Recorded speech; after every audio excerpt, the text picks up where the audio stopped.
बहुत अच्छी बात है कि मजलूम अवाम के साथ पाकिस्तान के जो ऐवान बाला से एक पैगाम जाना चाहिए, मगर मुझे सख्त अफसोस से कहना पड़ता है कि इस करारदाद पर कम से कम हम सब मुत्तफिक होते हैं, मगर आज भी हमने यहाँ से अगर गवर्नमेंट बेंचेस से हो या अपोजिशन बेंचेस से, उन्होंने अपनी सियासत को यहाँ पर लाया, एक दूसरे की टांगे खींच रहे।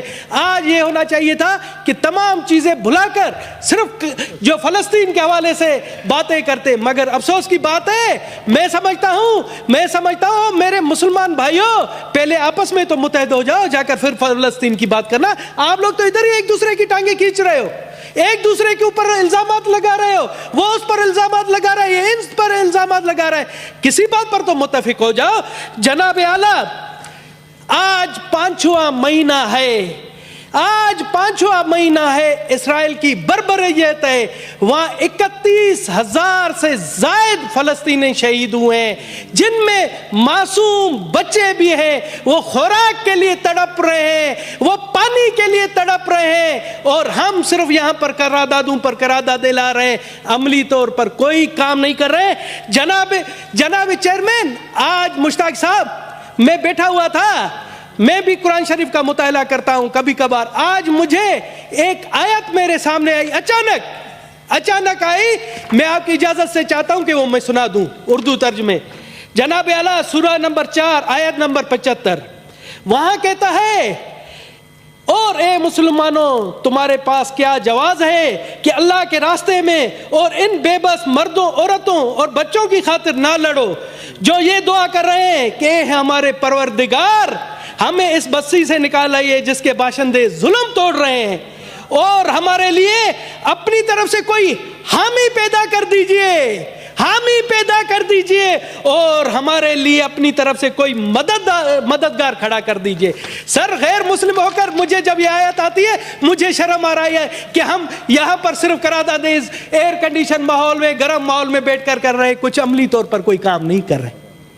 ये आयत है। और मुझे किसी आलिम ने कहा कि इस्लाम में है कि अगर कहीं जुल्म हो रहा है तो उस जुल्म के खिलाफ आप लड़ो। आप लड़ नहीं सकते हो तो उसके खिलाफ बोलो, आप बोले नहीं सकते हो तो उसके खिलाफ दिल में मजम्मत करो। तो क्या है, कहां पर है वो चीजें? मुझे बताएं, वहां पर कहां पर ये चीजें?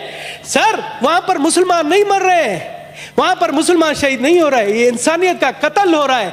इंसानियत शर्मा रही है। हमसे तो आप कहते हैं आप लोग काफिर हैं, हमसे तो वो काफिर मुल्कों के लोग अच्छे हैं, जहां पर डेली फलस्तीन की हिमायत में मुजाहरे हो रहे हैं, डेली उनके हक में मुजाहरे हो रहे हैं। जनाब आलम, मैं आपको, सर हमें मुझे दे, मैं पाकिस्तान की 1 करोड़ अक़लियती अवाम की तरफ से अपने फलस्तीनी भाइयों के साथ हूं, और हमें फख्र है, मुझे फख्र है, मेरे खानदान को फख्र है कि हमने जुल्म के खिलाफ अहले बैत की भी मदद की थी। अहले बैत हमारे यहाँ पाकिस्तान में मेहमान थे और उन पर जुल्म हुआ, उनके साथ हम मिलकर लड़े। तो हम अपने फलस्तीनी भाइयों के लिए भी हैं और उसी रवायत को बरकरार रखेंगे। यहाँ पर आप आए, सबसे पहले हम कोशिश करें कि जंग बंदी हो, वहां ये जो मासूमों का कत्ल है वो रुके, उसके लिए अमली इक़दाम उठाएं।